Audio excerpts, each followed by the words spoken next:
Can everyone hear me? Good. Thank you so much for joining us for this session. We're going to be talking about Beyond the Hospital, where community-based solutions meet cutting-edge technology for better disease management and easing the strain on secondary care. I'm Catherine Davis. I'm the director of the Digital Healthcare Association, which is a trade association for digital health and care organisations across the UK. We influence and engage key health and social care decision makers to inform the development of policy and regulation. I'd like to introduce my panel this afternoon. So I have beside me Angela Blake with over 23 years of pharmaceutical experience across multiple companies and therapy areas. Angela started her career as a cardiac nurse, then completed a master's in health economics and transitioned to working within market access, always focused on maximizing patient outcomes and speeding up timely access to medicines. For the last 4 years, Angela has been working as a patient experience lead within the life sciences sector. She's passionate about designing services that deliver meaningful outcomes to patients and empower patients to live well despite their chronic conditions. So thanks for joining us, Angela. Next to Angela, we have Sue Wen Leo. Sue is a hospital pharmacist with a background in treating patients at home with IV and subcutaneous therapies. In her roles, she focuses on collaborating with system partners in setting up new pathways and services to treat patients outside hospitals. She also sits on the NICE Technology Appraisal Committee in evaluating and improving access to new treatments in the NHS. Then next to Sue, we have Dr. Catherine Boylan. Catherine is a Director of Innovation at Manchester University NHS Foundation Trust. The role involves overseeing innovation activities within MFT, part of the wider research and innovation function. The innovation function supports intellectual property and commercialization, adoption of novel technologies within the trust, strategic partnerships, a portfolio of strategic programs, and the interaction with the co-located companies across the City Labs Innovation District. Catherine is a member of the NICE Medical Technologies Advisory Committee. And last but by no means least, we have Ejike Nwokoro. And thank you very much for bringing the speakers together today at this event. So Ejike is Head of Patient Insights and Data Strategy at HealthNet UK, and more recently GM of HealthNet Operations in the Middle East. He leads HealthNet's machine learning project on predicting and acting on the risk of poor medication adherence. He's a physician with more than 15 years combined experience within public health, clinical service management, and pharmaceutical consulting. He supports large pharmaceutical companies in validating their global patient support solution strategy and subsequent country-level adaptations. Gosh, what a fabulous panel. Thank you very much indeed for coming together today. So, just to start then, please could you talk a little bit about the different drivers and reasons contributing to the pressure that we're currently seeing in the NHS. Let's start with you, Angela. Hi, everyone. Really nice to be here. I think for me, if we start with chronic care management, there's a vast array of patients who have multiple comorbidities and who require intensive treatment. And if we're able to manage those patients much more effectively, then it means that they don't have to be supported by secondary care. So for me, that's one of the key issues is how do we manage those patients at home? How do we empower them so that they have the tools and the information to really manage their own conditions more effectively? Thank you. Thank you very much indeed. Sue? Yeah. Thank you. I'll probably come from, NHS clinician standpoint where there was a lot of pressure on the system after the pandemic. So, recovery from the pandemic, and there's a lot of drive around treating patients closer to home or in their own environment. There's huge benefit, even from, patients' perspective in treating them outside hospital, reducing the footfall and exposure to healthcare settings. So a lot of appetite around that. And again, another issue is around workforce as well, NHS workforce, and how do we best utilize them. Patients don't always have to be treated in a hospital setting. You know, there's like a lot of emphasis on virtual ward, IV therapy services at home, and we are looking at those as priority within my role. Thank you so much. Can people hear us okay? Yeah, a little bit. Yeah. Okay. I'm going to encourage my speakers to yell into the microphones. Apology to people in the front who get too much volume, but trying to help people at the back a little bit. So let's go to you, Catherine. What are some of the reasons for the pressures that you're seeing in the system? Thank you. Well, picking up on what Sue said, we have in secondary care at least, we have a number of workforce issues. You know, we have a lot of vacancies, particularly in the nursing workforce. Staff morale is not great as we came out of the pandemic and all the pressures there. Of course, the big pressure is financial.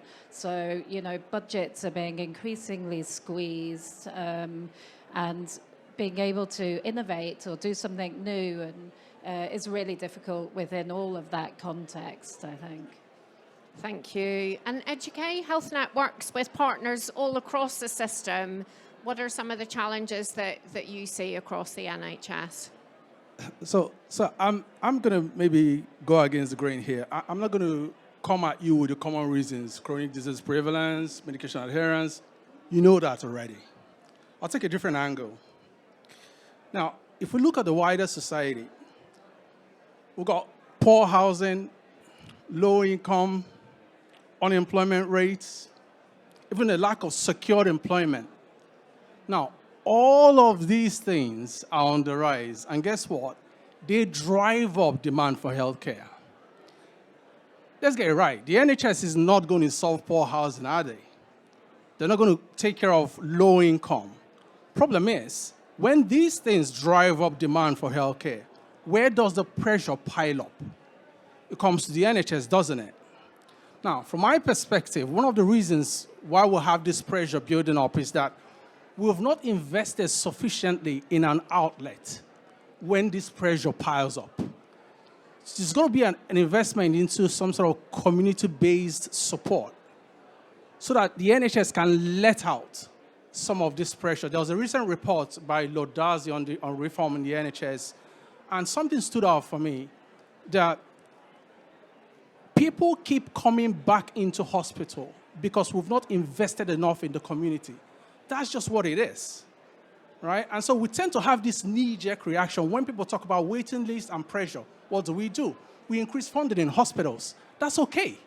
But we must also invest in the community, because when we do, is an outlet for some of the pressure. And very quickly, I would say, again, if you ask anybody that works with the NHS budget, I think most of them will tell you that biologics and biosimilars are the largest cost growth areas in the NHS England budget.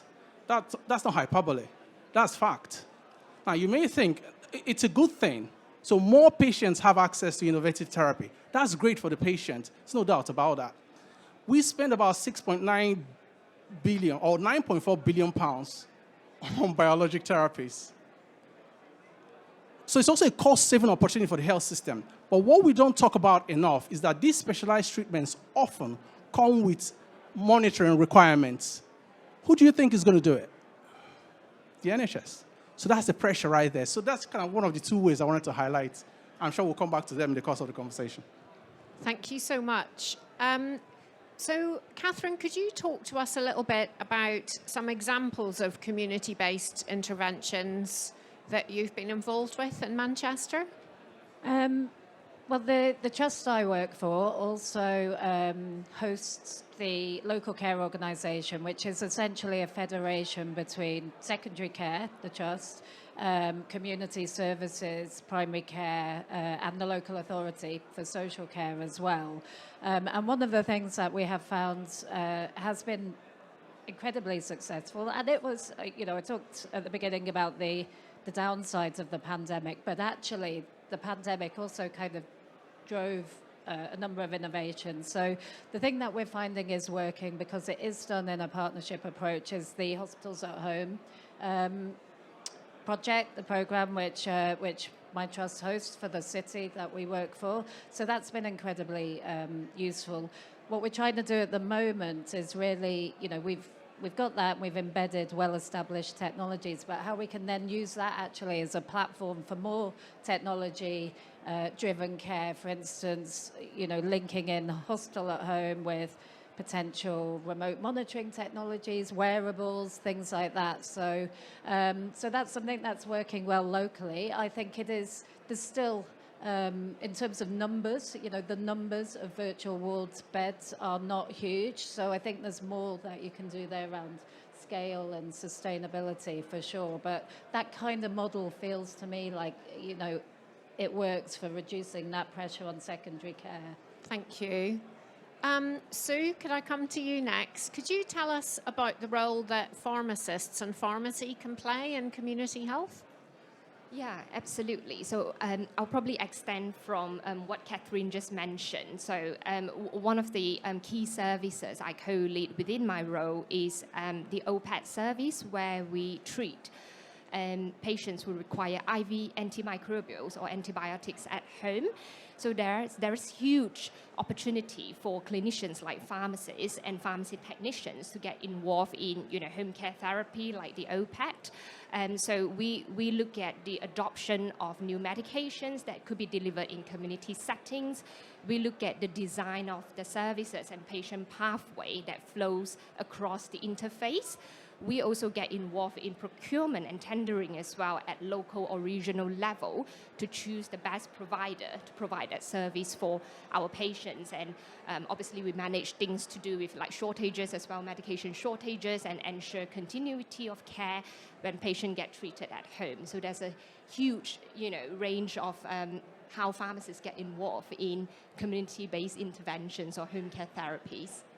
Thank you so much. Yes, I think the role of pharmacy and pharmacists is really interesting. So Angela, I'm going to come to you next. And I know that you're very interested in designing services that work well for patients and understanding what patients' needs and preferences are. Can you talk to us a little bit about that, about how we can leverage that to really provide high quality services outside the hospital? I was thinking about Educa's statement, but I think it's great that we have innovative medicines, but one of the biggest issues is awareness, patient awareness, and also literacy, really understanding why they're being treated or even being diagnosed, and there's a huge variation in practice across England as well. So one of the things, that's really important when you start talking about patient experience, patient empowerment, is really starting with a more connected view of the pathway, of really understanding what does it feel like to go to a GP to get diagnosed, what time does it take to get that diagnosis, and how can you increase, improve efficiencies, but use technology to really, one, diagnose the patients much sooner, then be able to monitor them in the community so that they're able to stay at home and be more, self-empowered to look after their symptoms, but then really connect that with the clinician, be able to talk to the multidisciplinary team around how it feels like to live with that condition. Because I think that's part of the issue too, is a lot of patients don't know how to communicate. They don't know the language, and they're not giving a lot of time. So, for me, it's about connecting the whole experience, so that then you can use those different digital technologies to be able to fast track. What that means then is that patients are able to then look after themselves in the community, but are able to come back into hospital for those touch points, which are much more meaningful. And so for me, that's really part of designing services, enabling technology to help us improve patient outcomes, data that we can really use to shape care as well. Thank you. I love that idea of using what patients actually want and designing services around that. So Educa, can I come back to you then? Do you have some examples of community interventions that in your experience have worked particularly well? And I might ask you to then give us some examples of how technology can help make things work even better. Okay, so thanks for that question. So I'm probably going to go back to my natural habitat. So I work for a clinical home care company, right? That's where I feel most comfortable. Admittedly, there are other forms of community-based interventions. My colleagues here have mentioned them. But let me stick to clinical home care. Well, first of all, like Angela said, awareness is a great thing. I went a very long time assuming that when I say clinical home care, everybody knows what I'm talking about. Not necessarily. Let's spend 30 seconds to explain that. Clinical home care is not just domiciliary care or care homes. It's not, it's different. So picture this. I'm diagnosed with a chronic condition, right? I need to be treated with a specialist therapy. Naturally, what I would do is to go into hospital to pick up that medicine or have that treatment administered to me. With clinical home care, I don't need to do that. Somebody, most likely from a third-party provider, is sent to me so that that medicine comes directly to me. That person administers the treatment for me, or alternatively, trains me to self-administer that medicine.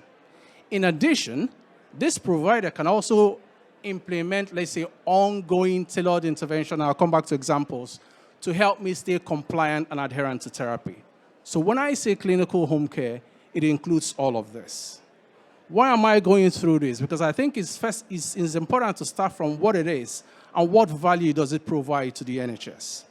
When we deliver care like this, an independent review was done of the industry this year, and they found that for the almost 600,000 patients that are receiving this form of care, it saves the NHS about 1.1 million hours of NHS pharmacy time, and about 900,000 nurse hours for the NHS. Combine that together, that's almost 100 million pounds annually.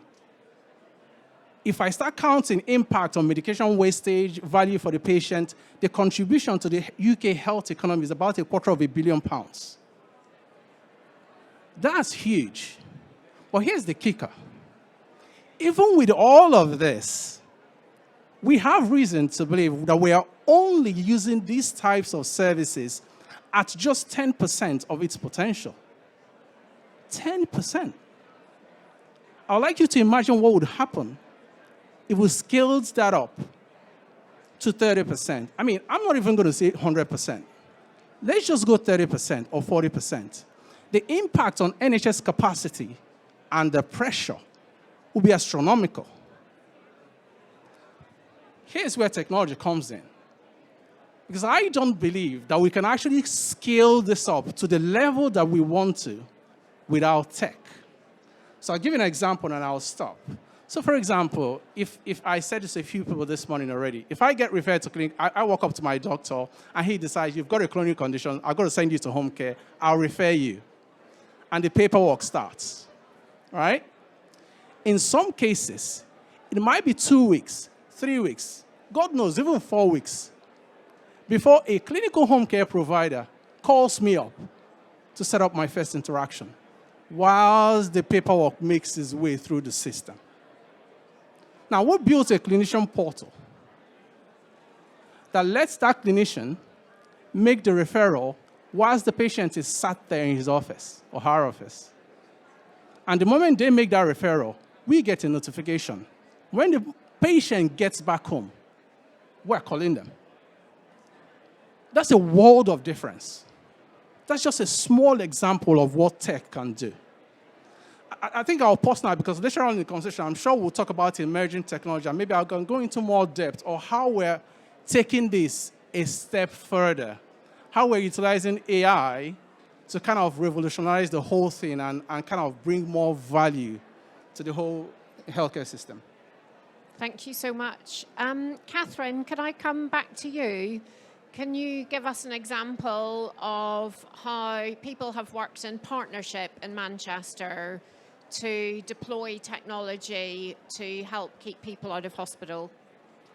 Yeah, absolutely. So when we think about partnership, when it comes to working with industry in particular, we very much come at it from a co-development point of view, so not a kind of transactional type relationship, but really think about that relationship in terms of mutual benefit, working together from a position of trust and delivering things accordingly. So some of the partnerships that we are working on currently, again, around remote monitoring, things like that, they're built on months and years of talking together, really. So understanding what the supplier can do to meet our needs. So we don't come at it from a supplier's coming with this technology for us to implement, but really thinking about it much more, in a much more co-development, co-creation kind of way. And of course, the partnership doesn't just end with the NHS and the supplier, but thinking about how patients, carers, and the public can be a partner in those sorts of relationships as well. And I think Angela in particular, as mentioned some good points around that. Thank you. Angela, do you have some observations on how we can collaborate to make sure that patients get the best out of technology that might be able to help them? I think for me, it has to be like a co-creation with multiple stakeholders. I think there's many examples. One example comes to mind for Rare, where we really work with a patient council across the globe to really understand what the lived experience was of that condition. Really understanding what are the touch points, how complex is it to engage with the service, to interact with a whole range of stakeholders. And then from that, work from the stakeholder lens to understand how could we simplify it, how could we make it easier for that person to have a better experience, really focused on adherence as well, and being able to drive outcomes. I really love what Educate is saying around machine learning, but the more that you collect data and are able to utilize that data to really predict, better pathways, better experiences, I think that's really, really helpful. The bit for me is around integration, making sure that whatever we're providing in terms of tech is connected to the NHS, is integrated and part of the fabric, because that's when you get real learning and discussion about how you can transform care. Thank you. Sue, let me come to you. Can you give some examples of good partnership working that has overcome roadblocks in your bit of the ecosystem? Yeah, absolutely. Thank you, Catherine. I think just using the experience of the projects that I've worked in, I think that the huge factor or driver to successful implementation of digital projects or solutions is around collating feedback. So the feedback mechanism between NHS clinicians or managers and the digital providers.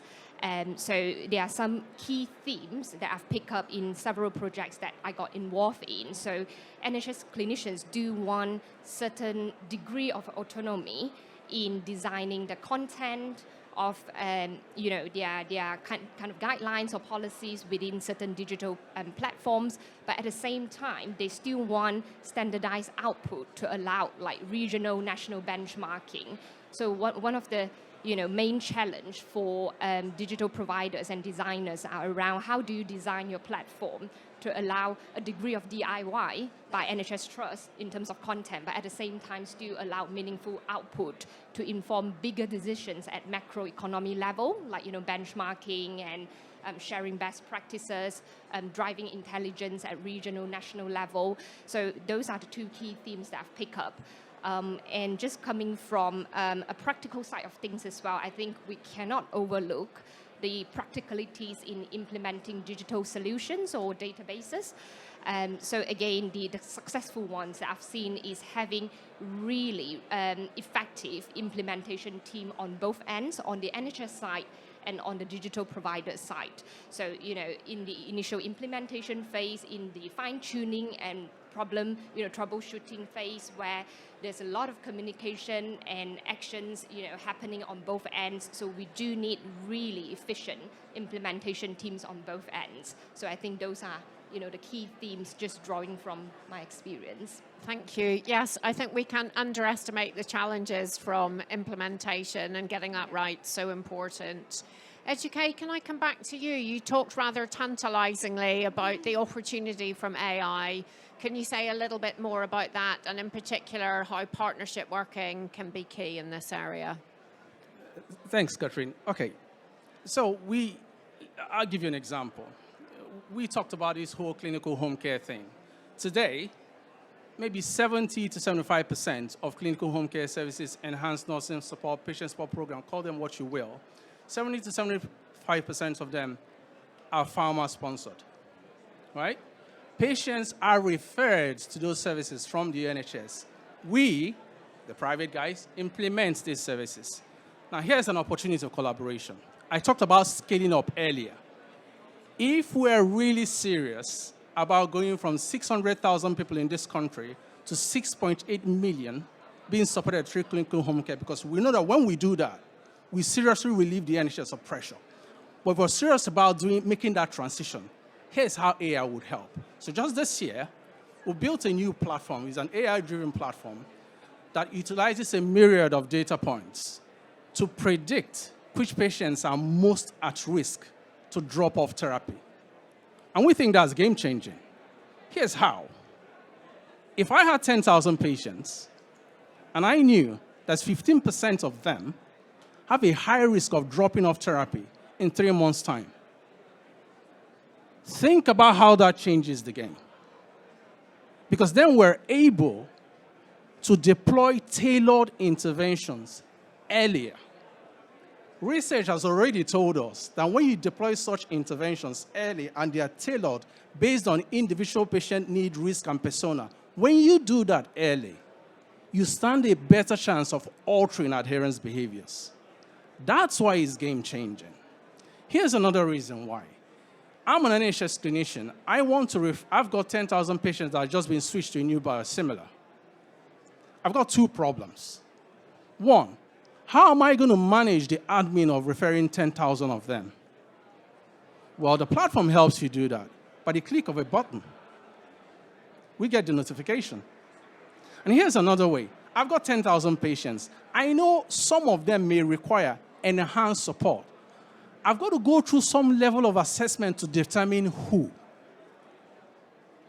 Good luck doing that with 10,000. You probably can do it very quickly with 5 or 10 people. Or with 10,000, well, again, the platform lets you see current and past adherence of your patients and then predicts the risk based on proportion of days covered, the risk that who could drop off therapy. It gives the physician an indication of where to start. And so when we talk collaboration, when we say these things are pharma-sponsored, pharma invests about $5 billion a year globally into patient support programs. It's not a great return on investment if 50% of patients are still non-adherent. So this is an opportunity to make these services more impactful. Because when we do that, it's a win-win for everybody. It's a win for the patient because quality of life is better when you're adherent to therapy. It's a win for the NHS because you have limited appointment slots anyway. Every single NHS consultant today has 7% less time than they had 10 years ago. There's not enough appointment slots to go round. When we give you an indication as to where to start, it enables a more efficient reallocation of resources. So it's great for the NHS, it reduces pressure. And of course, it's great for pharma as well because we're talking about treatment initiation, better clinical outcomes. So I think this is one key way we can utilize tech and emerging technology to foster better and more impactful collaboration amongst all of us. So thank you very much to the panel for their observations and for sharing some stories of how we can get healthcare to work better out of the hospital setting by doing more in community, by designing services around patients' needs, and by deploying technology, including AI, for better outcomes. So please join me in thanking the panel. Thank you very much.